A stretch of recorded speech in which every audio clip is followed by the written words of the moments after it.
السلام عليكم الدراري الدريات، نتمنى تكونوا كاملين على خير وبخير.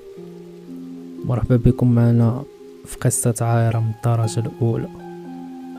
غادي نهضر بصفتها هي اللي كتعاود باش نعيشوا في أحداث القصة أكثر.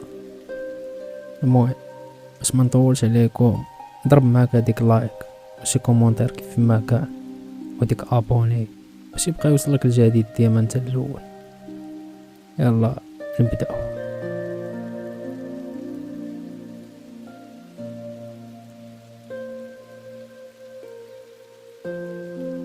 عقلي عامر بلا افكار وخيلتي واسع بالاحلام.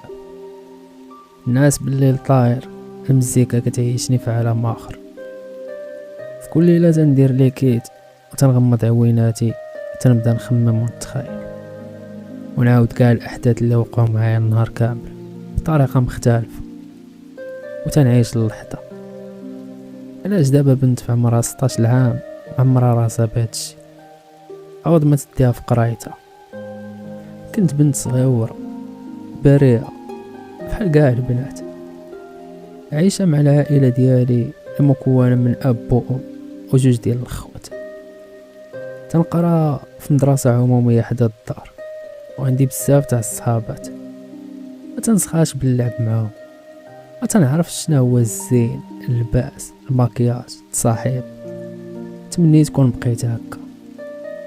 الاب ديالي كان عساس، كل مره وفين تيعس هذيك هي الحرفه ديالو. الاغلبيه ديال الايام ما كيباتش معنا في الدار. الصالير ديالو كان على قد الحال، تياخد منه شويه وتيدفع في واحد الارض باش يبنيها. المهم دازت مده وجا وقت الرحيل باش نمشيو للدار الجديده. كانت عادي، ما كاينش فرق بينها وبين الدار القديمه. المهم هو نتناو من الكر، وسخيتش بالدرب ديالنا بصحاباتي بمدراستي، ولفت الفراق وتقيت في اعداديه قريبه لينا عاوتاني. داز عام وانا منعزله، لا صحابات لا والو، غير المدرسه الدار. وكنت نجلس مع بنت الجيران. بنت الجيران سميتها حفصه، كانت صغر مني بعام، باقا في الابتدائي تتقرا في مدرسه خصوصيه. الوالد ديالها كان خدام في الوزاره، ومن هنا بدات الغيره ديالي. الاب ديال حفصه كان خانز فلوس وعنده جوج عيالات، وولد بزاف الولاد وما خصهم حتى شي خير معاه. كان ديما تيدور مع حفصه غير بالوراق، الزرقاء كتنطح في السرقه، وانا 5 دراهم هي الاخرى كنحلمش بها كاع. كنت نغير منها بزاف على كلش، لدرجه كنبكي بلا ما نحس. المهم داك العام نجحنا ودوزنا الصيف مع بعضياتنا، دوزناها في السيكتور. واصلا انا ما عمرني سافرت. حفصه بابا كانت عنده الخدمه بزاف، ووعدهم باللي غادي يعوض ليهم السفر. المهم فاش بدات القرايه تحولت حفصه للعمومي وتقيدت في نفس الاعداديه اللي تنقرا فيها. التوقيت كان شبه متشابه، زعما متقاربين تقريبا. تعاشرت انا وياها، تتبات معايا وتنبات معاها، تنغيبو وتنزيدو السوايع، كنخرجو بجوج. كانت عزيزه عليا، عمرها فكرت ناديها. كان اللباس ديالها واعر لواحد الدرجه راه ما كتصورش، وماما كانت كتحاول تشري ليا بحالها حيت كتشوف في عينيا الحقد والغيره، ولكن ما تقدرش مسكينه. حفصه كانت تتصدق عليا ومكرضاش ناخذ من عندها لا درهم ما كنقد نستعمل. من بعد وليت تنمد يدي وكنسرق الفلوس وكنشري الحوايج. فاش كتسولني الوالده ديالي فين جاوني، تنقول لها حفصه اللي كتعطيني. السرقه والكذوب مشاو ليا في الدم، وليت لباسه وكلشي كيتصحاب لي انا وحفصه راه خواتات. من كثرة ما كنبقى معاها في دارهم وتنبت معاها، بنادم مشى بالو بعيد. ولاد الدرب تيتبعونا وحنا دافعين كبير، ورغم ذلك تصاحبنا تنسلتو نتلاقاو مع عشراننا 3 سنين وحنا على هاد الحال. صاحبنا شحال من مره ودخلنا للبرات شحال من مره، ومشينا في ديك الطريق بلا ما نحس. ما تناخدو لا فلوس لا جوانات لا شيشه لا والو، غير تنضحكو مع المشرملين ديال الدرب وصافي. السمعة ديالنا ولات زيرو، وكل ما تنكبرو تزيد تأثر علينا الهضره اللي تتوصلنا. خويا ما صبرت وحرك، ولحد الان ما عندنا عليه حتى شي خبر، واش ميت ولا حي. اختي قرات وتوظفات وتزوجات وما عقلاتش علينا. كانت تصيفط للوالده شويه الفلوس، فاش ولدات دارت السبب ان المسؤوليه كبرات. الوالد ديالي مرض وما بقاش قدر يصبر، يعني راجل كبير في السن وعساس ما بقاش قادر، طاح تجبد لينا في الدار. حفصة تخلات عليه وعلى عشرتنا ومسحات فيا كلشي، قلت بلي انا سبابة تمشات في ديك الطريق. صافي رجعت للبريفي تكمل قرايتها وسترات راسها، ولا تتلبس حوايج داكشي راه بزاف، الزيوفة غاليين. صافي قلبات وجهها. انا كلشي عرفني بنت العساس وماشي اخت حفصة. ما بقيتش حملت راسي، بالخصوص فاش وليت ملقبة ببنت العساس. حياتي تكفسات وفراق حفصة عطا المفعول ديالو. ما كاينش اللي نسرق من الفلوس، وما بقاش كاين اللي يعطيني حوايجو غير نعدي بيهم، وما كاينش اللي ما كايني. ولات المتطلبات ديالي كتير وما كاينش الملبي. كنبرد غديدي غير في الوالده ديالي مسكينه، ما خليت حتى شي حاجه ما قلتهاش ليها. جميع السبان قلتهم ليها. كنحس بحمل ثقيل هزه فوق دار. ندمت بزاف وحاولت نصلي ونصوم نقرا القران ونرضى بخدمه الاب ديالي اللي بسببها معيش 4 النفوس، ولكن ما قدرتش نداوم كاع على هادشي، حيت ما كنحس بحتى شي تحسن. كلام بنادم تيجرح. كتوبتي ما هو مكتوبه، وتفاطري ما هو متفاطر، حوايجي ما هو حوايج. قررت هنايا غادي نخرج من القرايه. خرجت منها وسافرت عند اختي، استقبلتني احسن استقبال. جلست معها مده طويله ورجعت للدار حيت وحشت ماما بزاف. من بعد يومين خرجت نقلب على خدمه، وهنايا بديت في التقحبين. خرجت كنقلب على خدمه، ما خليت محلات، ما خليت قهاوي، ما خليت فين مشيت، حتى فقدت الامل في الخدمه كاع. مع بلادنا زينه راكم عارفين، خدمه ما لقاتها الدرب، ولكن بقيت صابره تنقلب. من بعد مده مشيت لواحد السناك لزهط فيا مولاه، قال لي واش تقبلي تكوني سرباي. شديت معاه ستون وقلت ليه تهلا فيا نتهلا فيك، والكليان نخليهم يجيو عندك بالزايد. قال لي نصبر عليه بين ما يلقى السباي يسوس ديك الدريه اللي عنده تما. المهم عرض عليا وشدينا طابله جلسنا وعاودت ليه كاع داكشي اللي وقع ليا في الماضي، وقال لي بلي هو غادي يعوضني. المهم من بعد درت معاه وقيت ومشيت لعندو، هضرنا وبدل الرأي ديالو بخصوص السرباية، حيت ما بغاتش تخوي ليه المحل وبدات تبكي عليه، حيت ديك الخدمه هي املها الوحيد في العيش. المهم عليا نبدل الحرفه، واقترح عليا نبقى ندوز معاه الليله مع صحابو وصحاباتو ويخلصني بواحد القدر ديال المال. صراحه الله اكثر من خلاص ديال السرباية. حتى انا قبلت بلا ما نتردد ولا نفكر، ما عطيتش اعتبار للشرف ديالي ولا الحمي ولا الوالد ولا الوالده والو. انا غير عجبني الثمن وقبلت. سيمانه وانا تنمشي لعندو، قلت للوالده بلا كنخدم في واحد لوطيل بالليل وتيقات مسكينه. المهم مورا ديك السيمانه مليت منه، ومن القصاره ديال عشرانو نفس الراجل يوميا بزاف. انا عرفت بلي ما نصلحش انا للزواج كاع، حيت كان من دغيا، ولكن على حساب الفلوس صبرت، حيت كاع داكشي اللي جمعت معاه برعت راسي. والوالده اش منك يا حوايج، شريت طابلات وكاع داكشي اللي خصني. في الوقيته اللي تنكون غادي عنده للدار بالليل ديما كانت يتبعني واحد الشار في طونوبيلته، كانت باينه فيه ملحق زعما. هو كان عارف اني تنبات مع مول السناك، قاروني الطاكسيات، داكشي علاش زعمت على الشارف وطلعت معاه. ولا ديما تيوصلني حتى لعند مول السناك، وفي الصباح بكري كيردني لدارنا. وعرفته هو بقيستي وقال لي بلي هو خدام في مدينه بعيده على مدينتنا، تيربح الملايين من خدمته، وعنده مرته ووليداته. عيا معاه باش تطلق، ولكن والو ما بغاتش تطلق منه كاع، وقاد بولادو كيصرف عليهم ومازال تيشيط ليه الخير. ما كانش عايش معاهم، عنده دارو بوحدو، ومن الشهر للشهر تيسافر سيمان يخدم ويتخلص ويرجع للمدينة. المهم ضربت انا الحساب في راسي وقلت بلي الشارف غينفعني اكثر من مول السناك. بديت تندور بيه وبالخف فهم راسو، ولكن مبغانيش نلعب معاه مع مول السناك دقه وحده، وطلب مني نضرب على مول السناك وما يخصني خير معاه. المهم انا جربت قبل ما نضيع مول السناك من بين يدي، وفعلا ليله وحده مع الشارف عطاني الخلصه فوا 3 المرات، وفي البلاصه قلبت على مول السناك.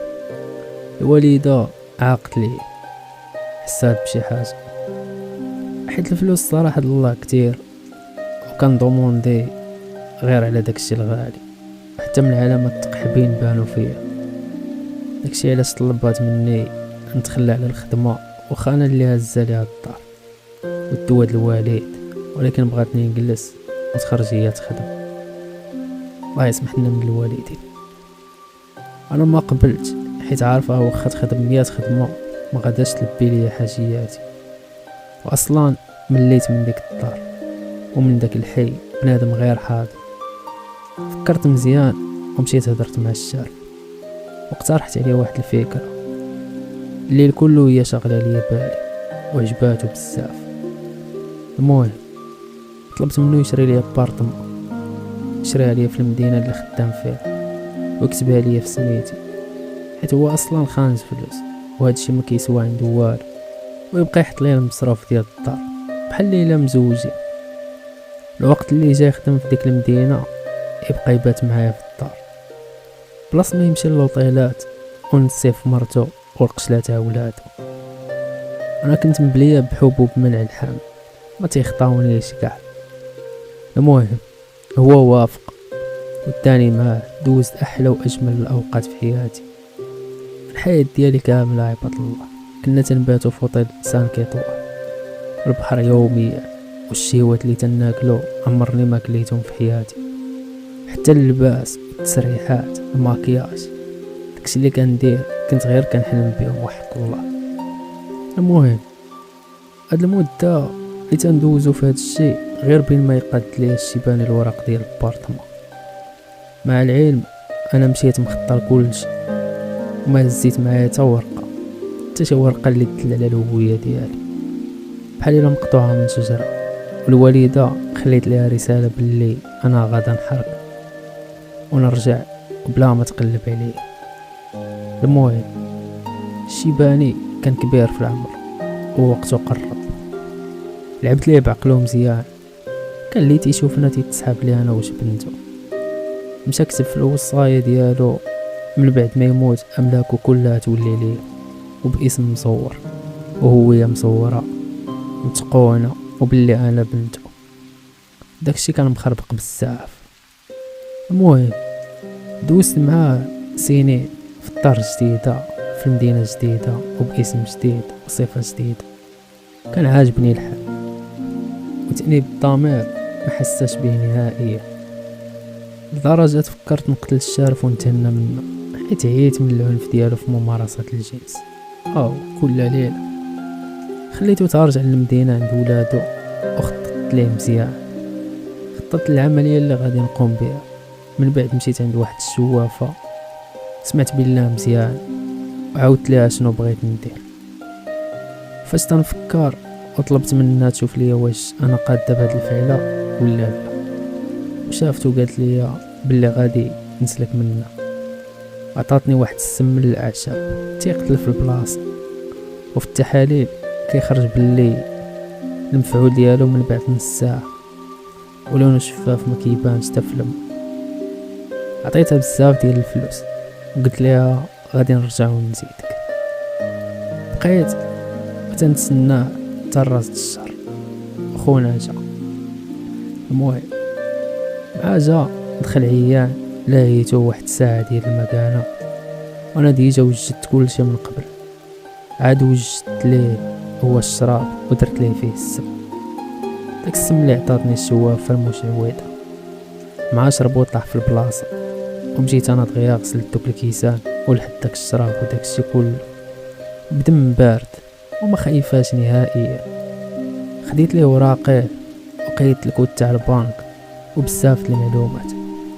لقيت هادشي في التليفون وطلعت خبيته في السطح باش نقول لهم بلي انا ما عنديش تليفون وما كنفهمش فيه، تنخدم غير بالبيسي. المهم بديت تنضيع الوقت باش حتى الا حلوه عرفوا الوقت اللي شرب فيه السم يكون قبل ما جا عندي من نص ساعه كما قالت لي المشعوذه. من بعد نص ساعه ومن بعد ما تاكدت بلي ما خليته رايح حتى دالي، هزيت تليفونه وعيطت للبوليس. بديت كنبكي عليهم، جاو هزونا. المهم اول مره غادي نحط رجلي في الكوميساريه ونقضي ليالي في الشيبر. فاش بغاو ياخذوا الاقوال ديالي كذبت عليهم في كلشي كما خططت. قلت لهم بلي انا ما عندي لا عائله لا حتى واحد، وما عارفاش شنو هي سميتي الحقيقيه ولا حتى شكون انا. من نهار عقلت على راسي وانا خدامه عند وحدي. شي ناس في واحد الفيلا ما كانوش تيعاملوني مزيان، فاش كنسولهم شكون انا كيقولوا لي انت اللي جيتي عندنا باغا تخدمي وحنا حلينا لك باب دارنا. فاش كنت تنخرج نتسخر كان ديما تيتلقى لي المرحوم ويشري لي حيت كنت باقي صغير. من بعد ما جابني سكنني هنا وقاد لي الوريقات وكتب لي كلشي بسميتي على اساس انا بنتو، وفعلا كان تيعاملني بحال الاب وما مخليني مختصه من والو. وانا ما عمرني قريت ولا مشيت للمدرسه وما تنخرج من غير الا ما جا المرحوم من السفر وخرجني نتسارع. كان ديما تيعاود لي على وليداتو في المدينه اللي جابني منها وحتى من الدار، بيتو بوحدو وانا بيتي بوحدي. المهم اخوتي بقيت طالقه السلوكيه، وفاش سولوني كيفاش جراتها مات قلت لهم جا من السفر كما العاد ولكن تعطل بساعه. فسولتو قال لي باللي داز قصر مع شي صحابو وفعلا كان باين فيه شارب. قال لي وجدي لي الدوش وشي حاجه ناكلها. مشيت سخنت ليه الدوش، دخلت للكوزينه نطيب ليه شويه طاح ما فهمت والو ودغيا عيطت لكم. هبطوني لتحت بين ما يحققوا، دازو للدار لقاو فعلا العشاء في الكوزينه والحمام سخون، حوايجو في البيت وحوايجي في بيت. المهم كل واحد بيتو كما قلت لهم، ومشاو للمدينه يسولوا علينا ما لقاو حتى معلومات من غير العائله ديالو، وتصدموا بالخبر الموت ديالو وباللي عنده بنت كتب ليها كلشي بسميتها. انا من بعد مده خرجت بريء حيت ما كاين حتى شي دليل والقضيه تسدات. من بعد ما سقساو كاع صحابو وما لقاو والو وانا تحولت، بعت البارطمون وشريت وحده جديده. مشيت حليت الكونت ديال الشيباني المكبوت بشهر. واو شحال ديال الفلوس، شلا اراضي ديور عنده في مختلف المدن. رجعت عند الشوافه وعطيتها داكشي اللي وعدتها به. رجعت لمدينتي، مشيت لدارنا لقيت الدار تباعت والام ديالي عايشه مع اختي وباللي الوالد ديالي مات. مشيت للمدينه اللي ساكنه فيها اختي، لقيتها حتى هي رحلات، سولت عليها ولقيت العنوان من بعد مشيت لقيت الدار اللي ساكنين فيها قصر ما شاء الله. تنبت الليالي وتندوز الوقت غير في الطوموبيل وشفتهم من بعيد، وشفت الام ديالي وشبعت بكا وصدمه قويه اني شفت خويا ومرتو قوري وبنتو كتحمق بالسي وكانوا فرحانين بزاف. ما كرهتش شكون حتى انا قريت وهزيت الام ديالي معاهم ما كرهتش كون حضرت الجنازة ديال الوالد ديالي وتشاركت البكا مع عائلتي. تبعت الطريق جهنم وما قدرتش نبدلها. البوليس كيتسناو منا غير خطأ بسيط وما نقدرش نعطيهم راس الخط. دابا اي خطوة كنخطيها كنضرب ليها 100 حسبة وحسبة. رجعت لمدينة الحرام، لدار الحرام، تناكل الحرام ونشرب الحرام وعايشة في الحرام وغنبقى تنموت هكا. المهم عارفة بلي غادي يجي واحد النهار وغادي يسالو فيه كاع الفلوس، كاع داكشي اللي خلى ليا الشيبان. داكشي علاش تصرفت وبنيت في الاراضي عمارات وكريت مكازات، درت مشاريع من شهر لشهر كتدخل عليا ماندا صحيحه. عارفه غتبقى ليا مدى الحياه. دابا ما نقدرش نتوب ونبعد على الحرام، حيت هاد الفلوس هما باش عايشه، وانا الا فكرت نتخلى على هادشي كامل ونرجع عند عائلتي غادي يكون مصيري الحبس. وإلا بغيت نتوب ونطلب المغفرة ونبيع داكشي كامل ونصدقو على الفقراء والمحتاجين بلا ما نرجع عند عائلتي ونعرض راسي للخطر، غنولي انا فقيرة ومحتاجة. داكشي علاش غنبقى هكا. هاد الطريق خايبة وخايبة بزاف. كنصح اي وحدة ما تقربش ليها نهائيا وتديها في قرايتها، واخا تقرا عريان وغير بورقة وستيل. المهم المستقبل ديالها غيكون شريف وغتعوض نفسها على الخسائر. اتخذني انا اكبر مثال. تبعت الفلوس ولقيتهم دابا، بغيت عائلتي ما لقيتهاش. والمشكل الاكبر هو فاش كتفكر في يوم الحساب، باش من وجه غتلاقي ربك. هادشي غير باش تفهموا اش بغيت نوصل لكم. اما انا دفنت الضمير والقلب شحال هادي وما خايفه من والو. تلينا اخوتي كتسالى القصه ديالنا، راكم عارفين انما القصه للعبره وليس للفرجه كما كيقولوا الناس ديال لوسي. كان معكم خوكم رادي، دوزو بخير.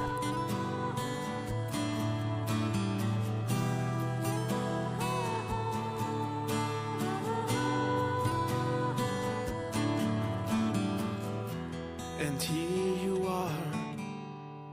So much time did you waste from times before? So shut down your sky.